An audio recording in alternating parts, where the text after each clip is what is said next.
Coming in hot, ladies and gentlemen, roosters and hens, and everyone in between. This is Caulk Talk.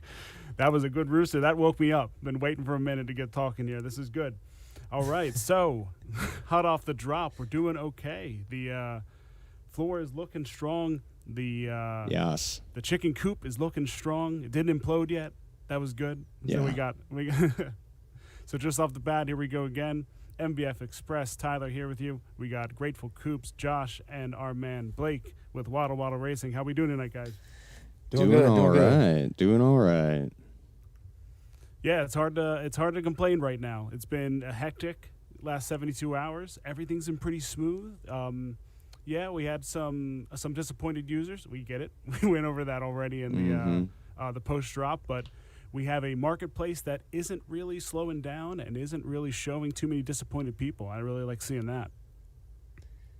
Yeah, and as we said, everybody that missed the drop had a chance to get in and has had some, good buys on the market. The market being close to that last, mint price is very impressive. And I don't. Yeah, not to mention just the boom we're seeing right now. We have 1.1K traded already, and last time we spoke, we were trying to figure out exactly how many new users that we had, unique owners, and we're at 4.5K. That's a nice little jump. I really like to see that, and it's ticking up each day too.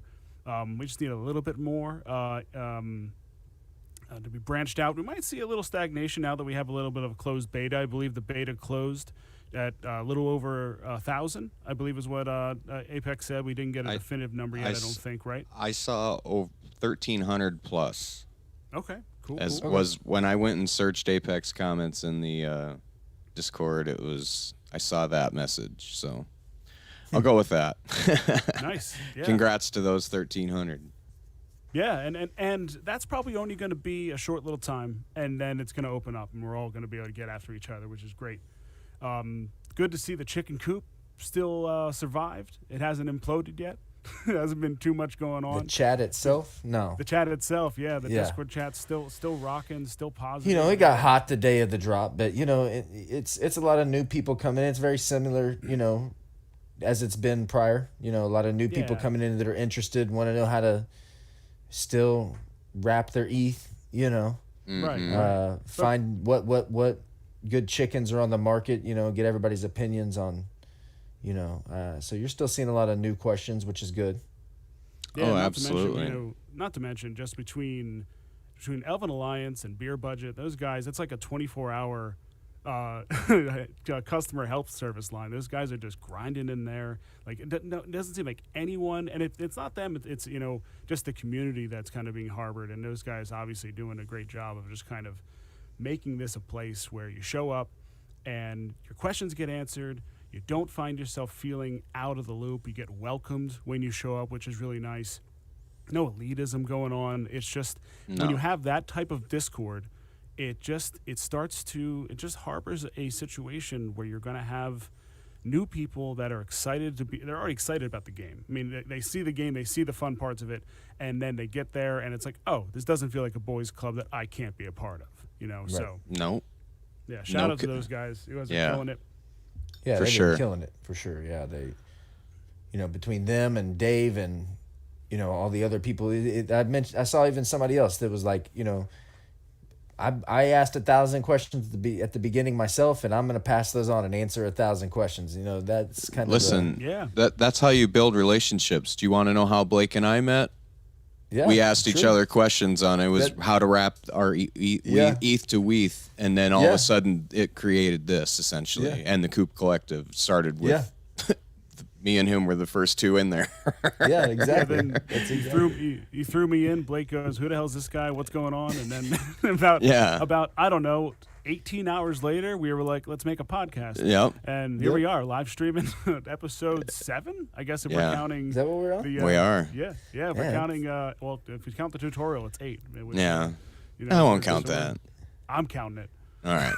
Hey, it might that's probably one of the most helpful of the videos that we made. Yeah, because it actually people could actually utilize it. But what I'm saying is, I guess, is it's good. It's okay to ask those questions. It's good to ask those questions because you could meet a lot of really cool people in that Discord chat, and just reach out and build your own community after that. Hell, you never know.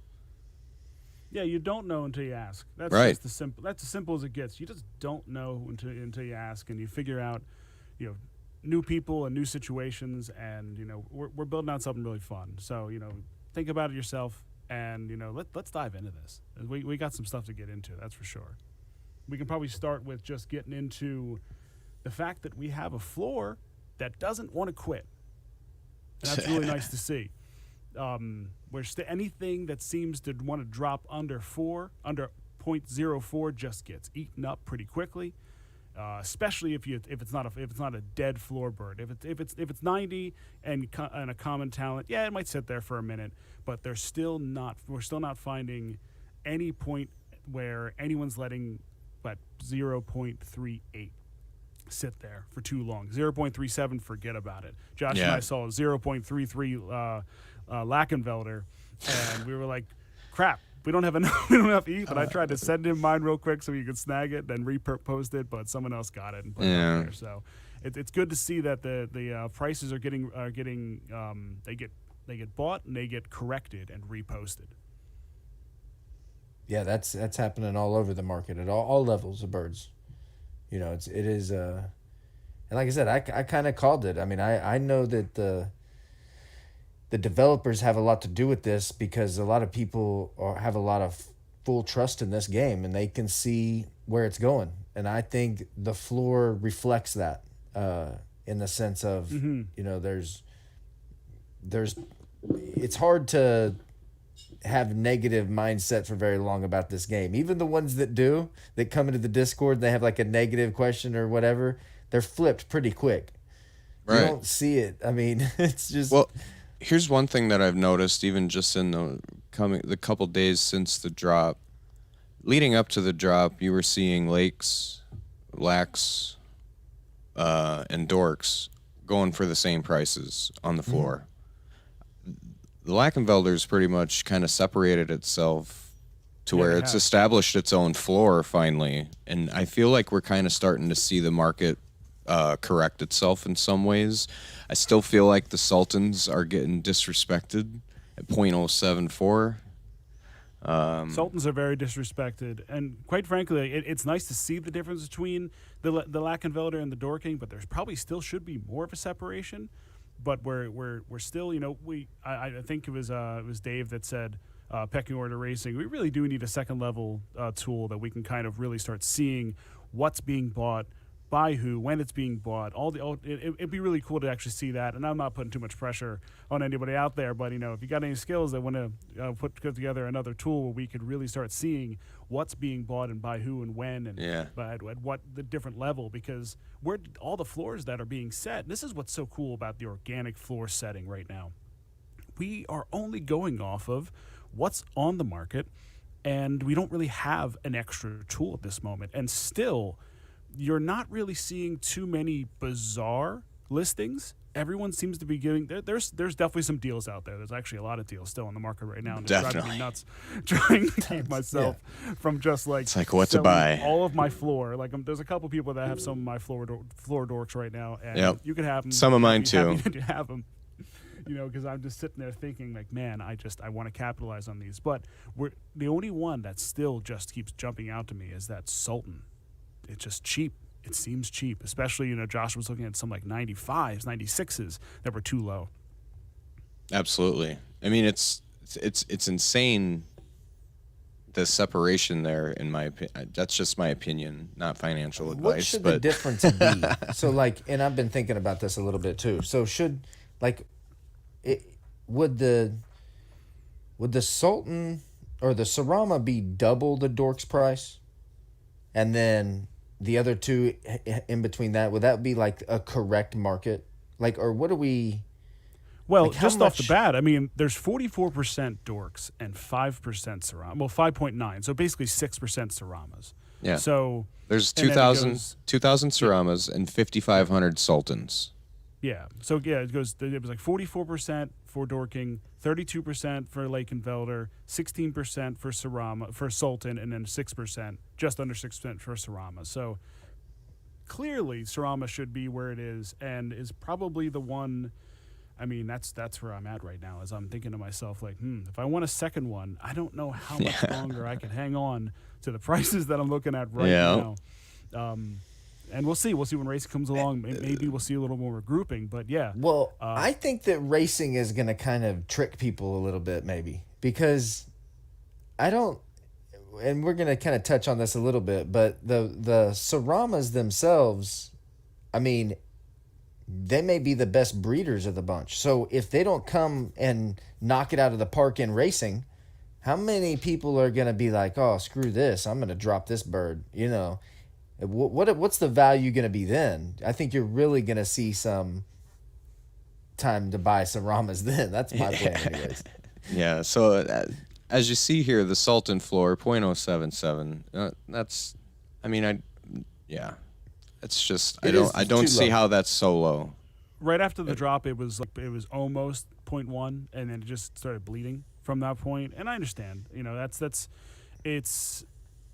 See, it's funny. I got 3 Sultans in my drop, and because I didn't get anything special, like really special, I felt a little disappointed. Which is just it. I shouldn't be doing that, because there's plenty of people that still only have Dorks and Lakes and didn't get any Sultans. So there's just that it's that bridge that isn't quite the Serama. It isn't the lower level, and it just kind of is being forgotten right now for whatever reason. And I'm pretty sure we'll see that these markets have a way of correcting themselves. So the middle grounds are stale. It's either the floor or the high-end top stuff is kind of moving. We had Marcus LaFiller in the chat was actually saying, when you look at the Sultans, the high-end stuff, they have a big-time price discrepancy from the high-end lacs. And yeah, they do. But it's that middle ground that just sits there stagnant, and it's the lower that isn't really respected yet. And, you know, usually these things solidify themselves from the top down, but what I do like to see is that we are not seeing the prices at the higher-end stuff leaking, and then it leaks down to the floor. The floor is basically staying right where it should be, and everything else is just kind of fluctuating as it comes. And before we go into too many more floors, and speaking of high-end lacs, our winner got their chicken today, and they received a 95 Lakenvelder. Nice bird. Yeah. Yes, Not bad at very all. nice. Another It's a shout nice out to- cock. And this time you can actually hear me say it, at AD3L_10. Yeah, they came through, and I'm chatting them up a little bit. We've been talking in DMs, and yeah, they just that's a great bird for them. I think they only had about 6 or 7 birds in there, so it was really cool just to see it went to someone who's really trying to build out their coop, and you know, it's exciting to be able to do that. Not that it would have been a bummer that it's someone with like 200 got another one. Right. It's like, okay, good luck. That's all right. You got it. It's just cool Yeah, because it's cool. it's cool that we did that. Yeah. well, they got themselves a hen, wild moss. That's a rare coat for the Lakenvelder. 95, absolutely good bird. Yeah, definitely. It's good. Then I was looking at. We were talking about the floors because the perfection floors. There's a big gap there between the 99s and the 100s as well. That's a really weird gap. It doesn't make sense either. It's got to just be the allure of the 100. The triple digits does something to people's brains. Those other ones have to catch up. I mean, in fact, you can get a 95 or 94 from 90 to 94 is relatively around the same price. That doesn't make sense either. You know, so there's a lot of holes in the market. Well, what I'm noticing is as I'm kind of looking through, and this is not to make this too much about just like my strategy and exactly what I'm doing, but yeah, I am on Serama watch. I am thinking about finding that. I've been on Serama watch for like a week now. I probably should have jumped earlier, but I wanted those drop funds. And so I'm looking at what I have, and I'm noticing that like my 95s aren't being touched at all, and it's hard to sell them. And then it's like as soon as I make that 95 fall into the 93 range, it starts getting bids, and next thing you know, one gets bought, and that's it. It's kind of a casualty right now because those are going to be great racers. 90 in the grand scheme of it, 95 is going to be amazing. It does. Well, listen, here's the other thing. In the tutorial, it says a 100 will be a 99 most of the time. It does not specify a heritage as like, it's got to be a Serama. To me, that reads as any one of these birds. That's in the perfection score of 97 is going to beat a 96 Sultan if it's a dork, right? It's like that's what I see, and it's crazy that these prices are out there. Kind of what I mentioned. Go ahead. Go, Blake. Well, I was going to say kind of what I mentioned off topic before we even started it up here is I'm looking at these perfection scores as their speed rating. So take what that you will. Right. You know, the heritage, I think they're going to have both to do with racing, and we're going to get into that in a little bit, and breeding as well. But I think that the perfection score is their speed rating. So when this is going to be interesting in beta, the early beta, when there's no talents, right? We're going to be able to find this out because if all the hundreds are neck and neck with each other, right? So there's going to only be a couple of things that are going to set those apart, which is terrain and distance at first, right? So it's going to be interesting to see. Even with that straight racing, when you don't see talents, if you do have a bird that is not efficient on a track, are they going to stumble every once in a while? Like, is that 100 going to actually backfire a little bit because you have them on the wrong track? So well, I just look at it as the speed rating. It might be -3 on this particular track. Right. They might be -5 on this track or +2 on this track. So 99 can still absolutely take over. So there's just there's a. I was just gonna say it also does say in the tutorial that each chicken has one terrain preference, like one track that it's really good at. And that leads to my theory of there's one category that is even across the board. It's like 10%, and that's background. So each chicken has one category that they're good at.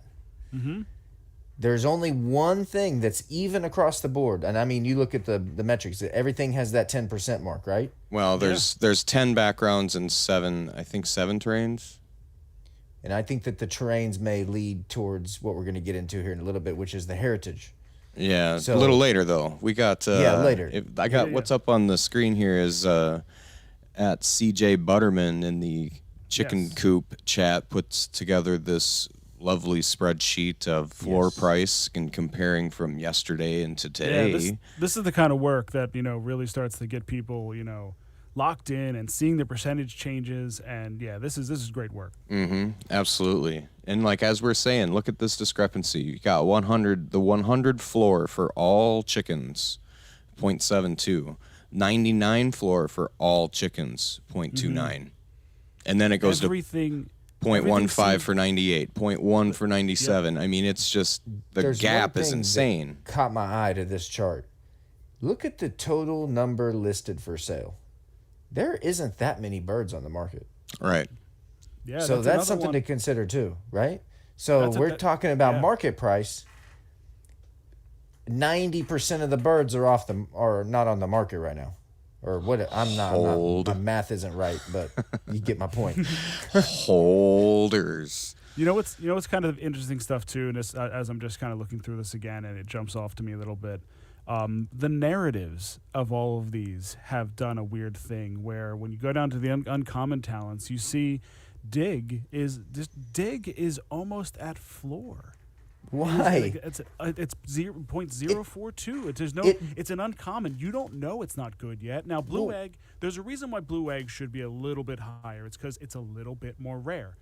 It's just a touch more rare. I think it's a 3% instead of a 4%. It's like, okay, I understand that Jetpack has the hype because of the video. The other three are a bit disrespected, and we don't really know why yet. And even when we see like, and the rares, they keep messing around with each other. Cold Snap has now taken over. Cold Snap was lower before. We don't know these yet. The only two that synced up properly are Black Hole and Royal Possession right now. Yeah, and he's got all that right down here. Let me scroll down. When you bring up Dig, though, isn't Dig the only one or one of the ones that has two? Does two things? When it said two things, I thought on the description. Which one? Right, Dig. Right? Yeah, Didn't because it burrow and do I think something you burrow else? and pop out further up, and anyone that in the wake of the holes, I think, get affected as well. At least that's the way the animation was, written up by the artist. But we don't know if talents will be deployed simultaneously. I can't imagine with maybe in the short races, but if it's 1 to 2 talents per race. I mean, depending on how long these races are, 30 seconds, 60 seconds? I mean, Depends on the distance, right? Right. We don't know how fast these things are, so we don't know the timing of everything. I'd find it hard to believe that 2 would go right after another, but hey, you never know. It'll keep us on our toes. That'd be kind of cool. I mean, if it's random, it's going to happen occasionally. Here's another thing that I asked. If these are truly random, then you'll occasionally have a dead heat tie, right? Something we didn't. I think I saw a suggestion in the suggestions chat. You wanted a photo finish. Yeah, photo finish. Photo finish Would be pretty sweet, right? Yeah, I for even sure. thought that maybe like some of these games have animations during a big moment, like in some of the, if you got a baseball game, there's like a home run, you know it instantaneously because it zooms in on the bat, and it's like, oh, you got him, home run, and there's that pop there. It makes me wonder at the end of the races, is the end of the race just going to be like a quick little like time stop where it just shows you exactly who wins, and then it goes back to like a full version, or is it going to be just like flush through, and then they flush through, show you the winner, and then directly to the replay? And the replay is, I kind of like that, like what you were saying, Blake, because you have it goes straight through. They tell you who the winner is, or maybe they don't even tell you who the winner is. Yeah, it says calculating or they show the replay, and then once the replay's over, you clearly see who the winner is. There's an extra level of suspense, and then you have the podium and the money and the ETH and all that stuff. Yeah. That'd be awesome. Can't wait to see this stuff, man. Yeah, that would be really sweet. But yeah, so there's a lot of unknowns about the racing. I think that first race, the first beta race that anybody gets in, is there's going to be so many eyeballs just attached just to see how it's all going to play out. So many different variables, even without talents thrown in. For sure. Right? Once the talents come in, it's going to go crazy. Oh my gosh. That's just the next level. It's just like, okay, you guys got it figured out. Now here's talents. You know? Mm-hmm. And now what? But I just real quick, just to get back to perfections, just for a moment with Butterman's chart here, you can see, like, if you're looking to buy some things up, 93 and 90, basically the same, and then from 94 up, you see a pretty steady, understandable incremental jump. But then 98 even very much disrespected from 99. You see about a 50% jump from 97 to 98, and then you see a 100% jump damn near from 98 to 99, and then 99 to 100 is ridiculous. So I get it. We want that. Your eyes light up when you see those big birds. I'm on Serama watch. I'm wondering, am I too fixated on a Serama? And I might be. But you see that stuff, and you start to wonder. This has to change at some point, because this is all based on narrative. Oh, for sure. Yeah. Oh, for sure. It's all guess at this point. Guesswork, and all we have to go off is the only true metric we know is perfection. Right. Right. Yeah. We don't know any other metric other than perfection. So. But again, as we've alluded to since episode 1, we don't even know what it does. The white paper tutorial. I mean, it gives you so many clues into how these chickens are possibly going to operate, and it's exciting. Yeah, there's clues all abound. One other clue I'll mention real quick that maybe we'll get into on a later podcast, but is the consistency rating. We brought it up before, but I keep leaning to that. People are wondering if there's going to be like a stamina metric, but I keep leaning to the consistency as your birds essentially they may grow in consistency. They the more you race them, they may be more inconsistent. Right. And if they're raced, Yeah, is that a sliding metric? Yeah, that's interesting. Maybe. Like, does that change as they go, or is it set? Yeah, that's. Oh, and again, like you said, is it a plus minus situation based on what track they're on? in breeding situation, if you put a hen in breeding and you go race her right after she's done, she to me she should be really inconsistent.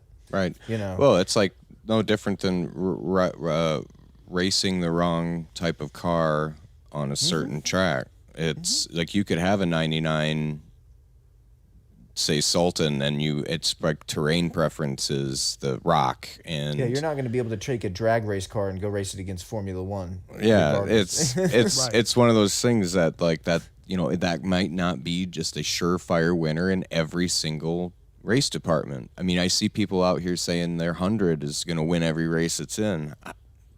I don't think so. If it's running on the wrong track, you got to figure it's got to have like a minus factor in there calculated into that perfection, and it might. You run it on its worst track, it might be as good as that 90. Right, exactly. It might be minus 10. Yeah, we just don't know. And I think they're going to want to make it as fair as possible, in the sense there's going to be metrics like that, right? Where you may have your bird may be perfect and not even perfect on one track, but it might run its best races on one track. This is coming from the chat again, and I love this part of it. I just went off and jumped in and read this again. Marcus LaFleur said, "Go ahead and check out Moving Walkway's description, and it might change your idea on Stanima." And it says, the description written, a crack construction crew will quickly turn your chicken's lane into a luxury moving walkway. Okay, we know that. But your chicken can recover their strength and glide past other racers with ease. So recover their strength. Yeah, that's a big line right there. That is one that I've kind of glossed over. Yeah, that eluded me. Even though I have 2 moving walkways, and I went after moving walkway early because for some strange reason early on that one was disrespected. So I grabbed a few of those early. But recover their strength, because we do know they don't want to put a withering aspect into the long-term viability of the birds, but they do, this is where the consistency rating might come in, they do want to put a little bit of they might not be feeling it today. This might be a bad day for them to race. Right. And recovering their strength, they'll stop running when you go on a moving walkway. I mean, yeah, some people, especially when you're a kid, you'll try to walk off the moving walkway at full speed, and you'll learn pretty quickly you're going to fall on your face. You misstepped. but most normal people stop and wait on it. So your chicken's clearly going to stop on the moving walkway, and then, maybe has a burst coming out of it. Because, yeah, we kind of picked on that a little bit about how lame that kind of was. But, man. Right. I love these little things. You just, there's so much. I sent to Josh today, just like data overload. There's so much to take in that there's just so many things. Yeah, we haven't even talked about lane selection, there's so many variables we haven't even begin to theorize on. Here's some other variables that people may or may not have been theorizing on, which was brought up in our chat. These heritages, Blake, what did you find out? Well, I'll say this. So I'll bet I didn't know this, and I'm from Oklahoma, which is in the middle of the country where there's all kinds of farms and everything. I don't own chickens. However, I started thinking, and somebody I think even somebody may have said this on the chat, but these chickens, these heritages are real life heritages. So I started thinking, well, if the developers are going to come up with real heritage names, how else would game developers come up with real heritage names? What would we do? Go to Google, go to the old Google machine, go to the old Google machine and look her up. Which we did. So let's go to the old Google machine and tell us about these Dorkings. Yeah, we're gonna spread this out a little bit because there's a lot to get into here, and this is maybe we need a sounder for when the tinfoil hats come out. This is certainly that time when the tinfoil hats are coming out, but they are. But yeah, we're gonna spread this out a little bit, and we're gonna stay just with Dorkings for starters, because there's some interesting stuff with Dorkings that we can start to get into. And I don't know if you want to start with this, Blake, and get over a little bit, as I know you found that roysfarm.com. Well, yeah, I stumbled on. There's a couple of websites. I mean, I just Googled the Wikipedia as well. But one thing that I mean, I could just read you what it says. A Dorking chicken is one of the most ancient of all domesticated poultry breeds. It is a large-size, dual-purpose breed. The chicken breed is believed to have originated in Italy during the Roman Empire period. So it's a long-standing breed.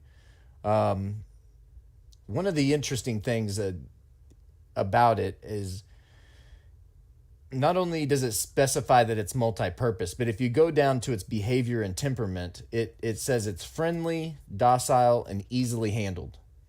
Well, that kind of tells me that they may not be the quickest, but if you go down, it's their climate tolerance is all climates. But one thing we did catch is that I saw a definitive quote I have here. It says that they can tolerate some heat as long as they have plenty of shade and lots of cold water, but they will not thrive in a hot climate.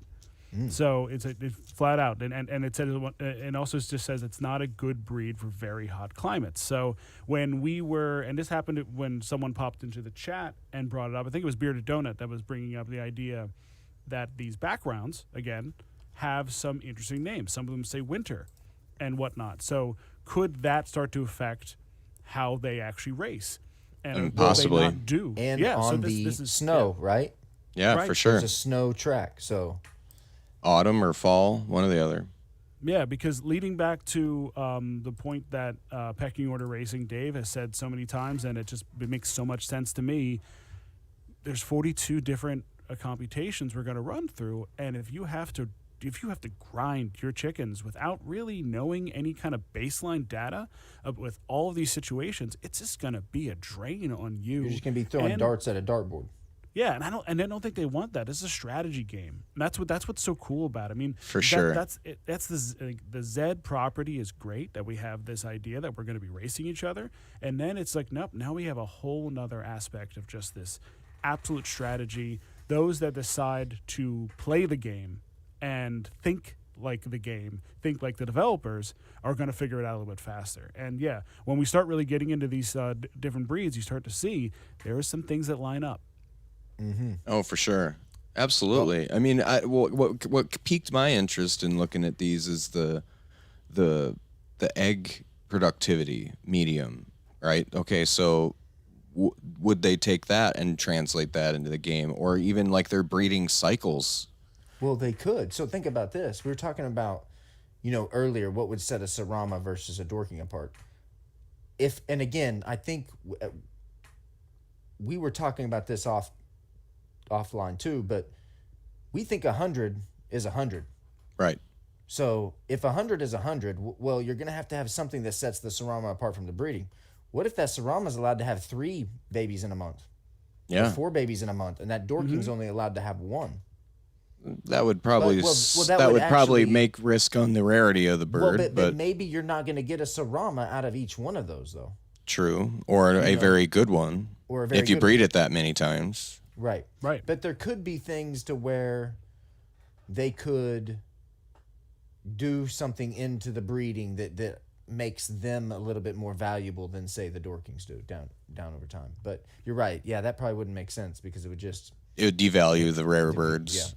Yeah, and no one wants that. But you never know. I mean, hey, if maybe the Serama has a less, it does maybe 2 times a month, whereas the Dorking can breed 5 times a month, or not right away, obviously, but like down the line, I think the other thing we brought up.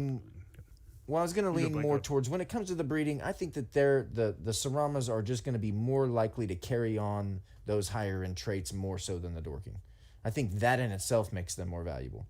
If you've got Serama with Royal Procession, right, then it's going to have a likelier chance of breeding that on into its... Or it inherits its track and terrain and distance preference.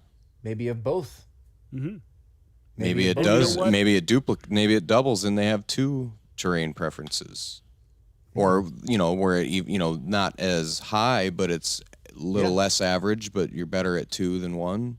And you know what? We were going to wait a minute on this, but I actually think this is a good time to kind of integrate this in. And it was a little piece, again, as we've said, super important to just go ahead and see what Chicken Derby Apex likes to say throughout the week, because not every little bit of news and announcement that's dropped is an announcement. Sometimes it's just when they decide they're going to talk to some of the users, when someone asks a really good question and they decide to drop a little nugget. And what got dropped? You have it pulled up, Josh? Can we go ahead I do. All right, go ahead. Lay it out for us. So, Chicken Derby Apex on 8/19/21. We are looking into this. I think they were talking about if a black chicken could breed with another black chicken and automatically make another black chicken.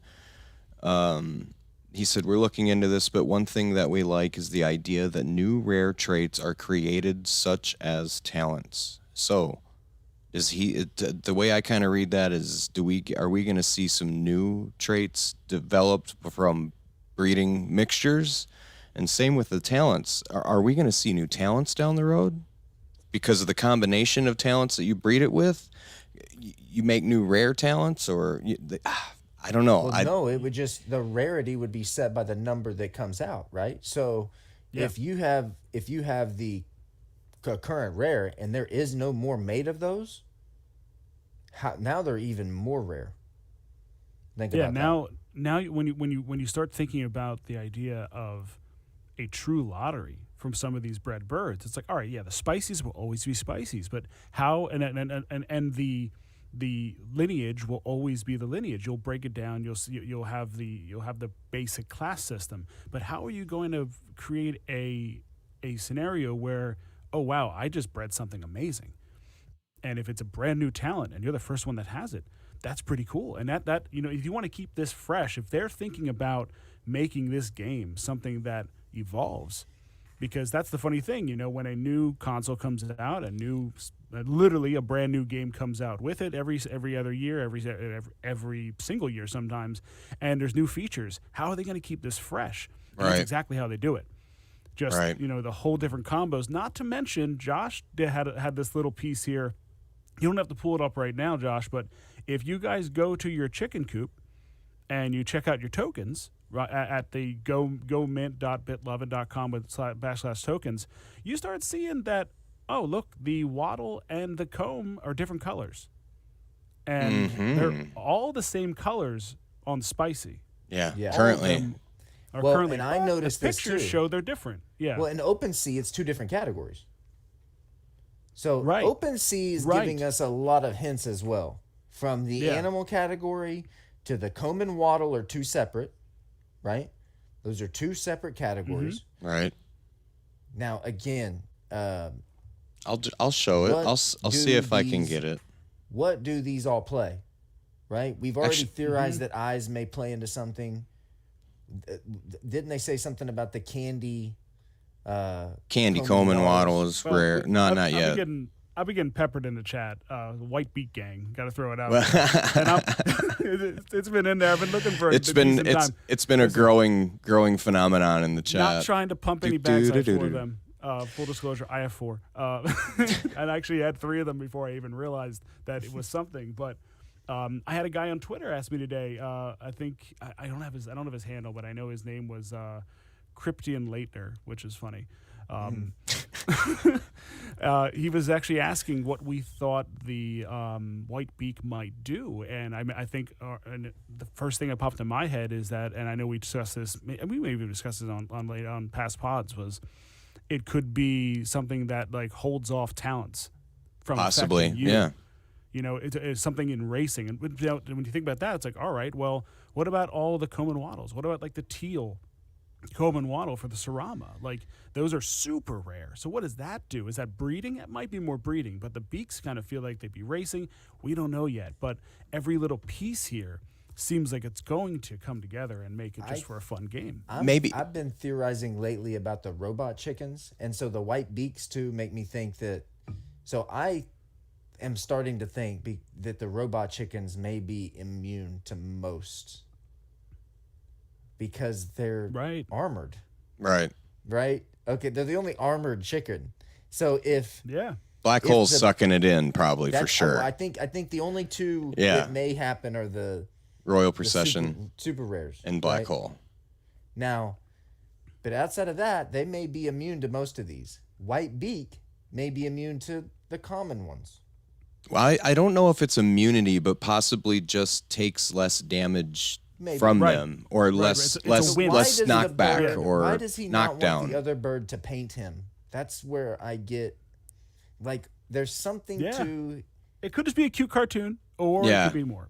No, but what is the paint? Is the paint a talent? Is the paint a breeding thing? Like what does the paint signify? Well, if you've got look up on the screen here, you can see it here on the homepage of BitLovin'. There's a Serama right there that's got a white comb and a purple wattle. And then if I go to my chicken coop, you'll see another one right behind it. There's a Sultan with the royal violet color, and he's got a purple comb and an orange wattle. So here's I'm going to theorize on this real quick. So people 6 months, 10 months from now, whatever it is, are going to be looking at, oh, that's got the original comb and wattle. Are you ever going to be able to match those colors again in the future? Hey, that's another good thing. These are purebred chickens. If you get too far down the line and you start getting mixed matched colors on them, you can tell that's not a purebred anymore. That would be well. I remember Ellen Alliance was saying that he kind of wished there was a name for these chickens beyond spicy, something that just like identified them outright. And it's like, well, maybe the outright way of identifying the spicy chicken forever will be the matching comb and wattle, and it will never happen again. It's the same way of identifying the hen and the roosters right there on their leg. Right. So it's Hey, that's what they're going with. That's not a bad theory. It holds weight. I think it's interesting, like how the breeding, like if they can come up with new traits, like that intrigues me. Like that line that he said, like, okay, so if say you breed a striped green Lakenvelder and a royal violet Sultan, would you get a green Lakenvelder with purple stripes? That would, I mean, that would be pretty frickin' bitchin', in my opinion. Well, Josh put it in the suggestions today, and it was the idea of like, can I get a tie-dye? Can I get a tie-dye chicken? Yep. My classic. Listen, if you can. We got a rainbow chicken? Right, like the classic chicken base body. Right, if you bred it with a Sultan or a Serama, like the shocking pink or the cherry dusk, even. Say that it comes out a classic, but the color scheme is that of a Serama, and it's got maybe all four, however many different colored Seramas there are, kind of mixed in with it. I think that would look awesome. Like a classic Serama? Yeah. I don't know. I think it sounds awesome. Or like a green, like all green, like a classic with all different variations of green, or like a Dorking with some orange and some yellow splash, and that's pretty much like what a classic looks like now. But for or the Sultan, royal violet and some blues, and I don't know. I think that visually it would look really cool down the road. Like if we ever do get into like fashion shows in the metaverse.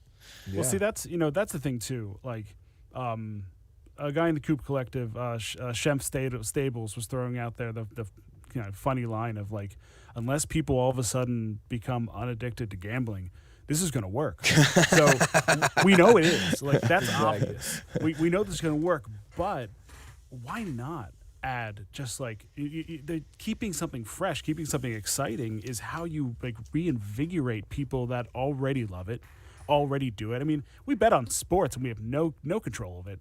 We sit there like idiots just staring, screaming at the television, thinking we know anything. In this case, at least we have something at our fingertips. And when something new happens, it kind of just causes a stir, causes a buzz, brings in new people, brings in a whole new, wow, this game is mutating right in front of our eyes. And now we have to, because we sat there for a second and thought, we want to do this show and we want to run this show as long as we can. For I sure. hope we never run out of things to talk about. That's not going to. If that's the case, then and all of a sudden, down the line, it's like, oh, we got a new one. It's like even if it's just like a variation, maybe it's just like a new, like instead of a machete, it's a katana blade, and it's something a little bit different, and maybe it's a little more like little ninja stars. Yeah, exactly. Something comes out of that. Yeah, those kind of things, kind of. They could just spread like wildfire and make you like, with even the cosmetics more attached to too. a game. They can like with the eye patch. They could do there's a cannonball. There's so many different things they could do. Pirate-esque. Right. With the robot, you could do. I mean, there's so many different types of talents and traits that they could still throw in. I mean, it's right. Oh, we got in the chat. We got Bob Witt is asking about, and I don't know too much here, but like the regulation around gambling, like actually being able to gamble. Oh yeah, like other people being able to gamble on this. The workaround is probably a token, but country by country thing might get a little tough. hairy. Yeah. That's where it might be tough. We're not going to see like gambling. That's why I don't know if we're going to see odds on our chickens like they do in Zed. In fact, Zed got away from those. I think the gambling aspect is going to be your entry fee of your chickens and gambling on whether your chicken is going to win that race. I don't know if we're going to see true like horse race gambling yet. Maybe. I mean, if you would have looked at me 5 years ago and said that what is it now, like damn near half the states now allow gambling in America, and like just the takeover of gambling, the kiosks that are going to start showing up, especially in America. Europe's been ahead of us on this, and especially Britain's been ahead of us on this as far as actually having the ability to bet and gamble right there. It's just becoming one of those things where it's like, who knows? Maybe it does open up and regulate. I don't think it's something that's going to be instituted right away, but it's something, again, keeping it fresh, keeping it going. You never know. There could be tokenized gambling. If at the minute that you could gamble on the birds value is literally to the moon. Oh yeah, if you figure out the track, the terrain and the distance that bird is excellent at, but that's more money even into the pool, which means your birds are worth more money. There's higher end races, like all the economics of it just snowball.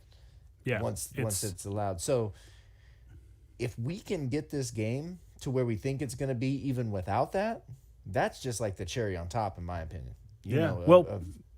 Beer Budget just dropped in saying, remember, gambling is a game composed only of luck.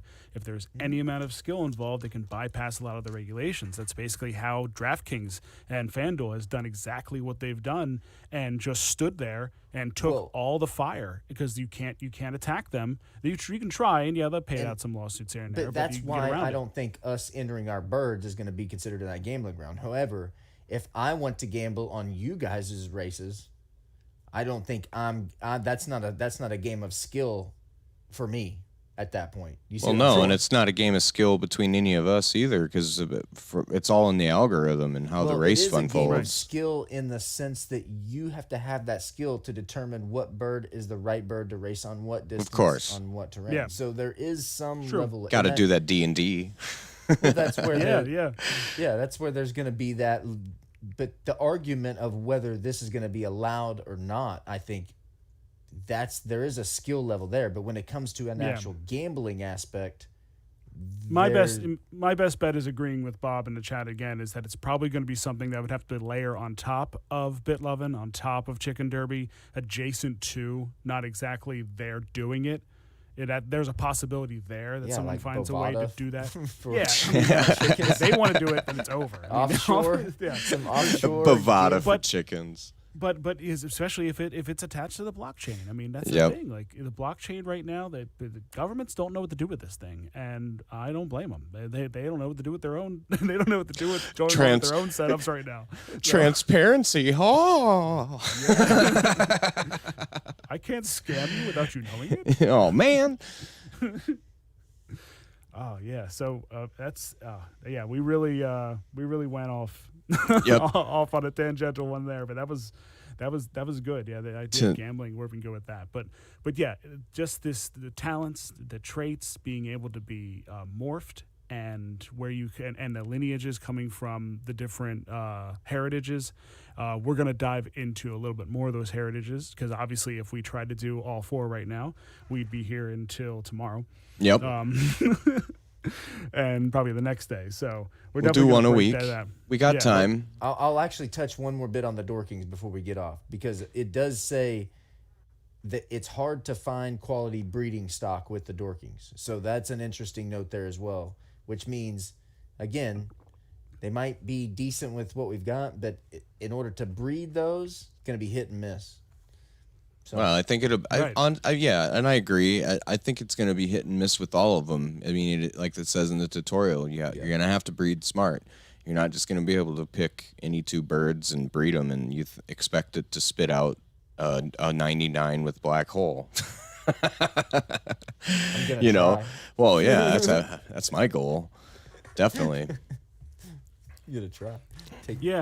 I hope, I hope. Do you breed your two shittiest birds first? Is that the strategy? Just to see what it comes out? Just to see. Here's an experiment. Well, I think, a lot of the birds that I'll be racing first will probably be the ones that I'm not really attached to. I mean, I don't want to put my prized ones out there right away without having any idea what's coming. Although we do have the possibility of the reset. Right, after early beta, yep. When I get the confirmation, and I know it's kind of been confirmed, but when I get the confirmation of confirmations, like in the beta chat of here's the laydown, here's the rules and all this, I'm going to race all of them. I'm going to race probably my best right out of the gate. Oh, yeah, for sure. And let's just to hit on the pecking order a little bit, like I've seen in the chat people talking about how they've kind of broken down these classifications of which birds are going to race in which pecking order, and I think there's going to be even some more strategy in that of if you want to wait it out a little bit on some of those birds to let the good birds get up in class and then go and race your better bird, or you just stick to your 90s and hopefully you stay in Class C or drop down to Class C and go to town. You're going to start out in the pecking order. So, you're not going to have 100 versus a 90. Right. Hundreds are all up in, no, they're all 40 to 59 right now, currently. Is that correct? The hundreds are even 59? Is that the pecking order, though? I thought the pecking order was from 40 to 59 of all the spices, I believe. Right, the range. The pecking order A, B, C? Yeah, it's 60 plus is an A, but right away it's going to be, everybody's in kind of the same class, so it's going to be a little tricky. You know what I'm saying? The hundreds are going to win the races right off the bat, you think? Possibly, if they're on the right track. Unless people don't run their hundreds. Again, This is what I'm thinking. You may only see 90s of 93s might be the highest out of those first races. So somebody that does slap down 100, boom, they jump up to A. Right. Yeah, and I think we mentioned this before as well. Just the fact that if we're going from 100 all the way to 1, 90 to 100 might not be that different. No. It just might not. Well, now it is, because that's all we've got. Right. 90 to 100 a year from now may all be in the same class. Yeah, or close. Or 2 years from now, it's that's like the margin of difference from once we get into breeding and the perfection score goes from 89 to 1, which, again, we've talked about this in the chat. Someone brought up that there would almost have to be some form of getting rid of those bland 1 perfection chickens, and that would be Claiming like a burn, races. right? Or burn, some sort of burn, or if you could exchange it, take it to a butcher shop and get some tokens in game or something like that. To that. Yeah, you just have to have claiming races.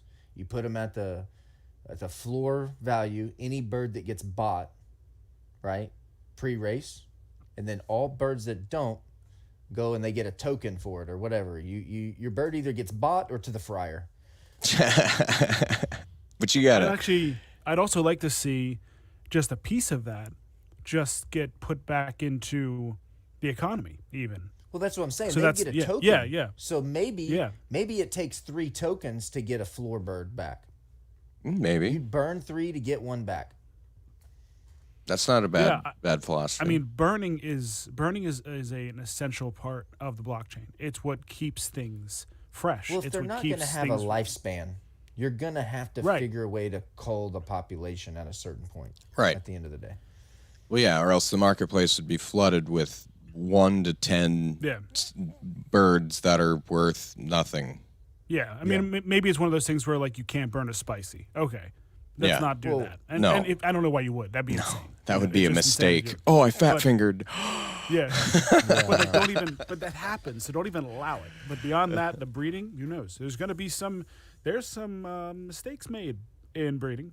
There's mistakes made in and bringing together different types of heritages and whatnot. So it would be interesting to see just how they're going to do that and make sure that it just is something that can kind of sustain itself and keep building and see these pots grow. And who knows, the tournaments and stuff that might come from it. Watch out. Mm-hmm. Absolutely. Can't wait for that. Ooh, my brain is running on that end. I know it is. I know we haven't done too much there, but yeah, believe me, we got work there coming. For sure. So we just again wanted to thank anybody that stopped by, and I'm Grateful Coops in the Discord chat, and Tyler here is MBF Express, and Blake Wada Wada Racing. Keep it coming in the live chat. We like being able to integrate that into the show. It keeps it fresh. And you let us know what we want to talk about. So absolutely, I really like that. Yeah, and if you guys want to find us and follow us on Twitter, it's at Cock Talk Derby on there at the bottom, as always. And I guess from us and from the Coop Collective, we'll see you next time. See ya.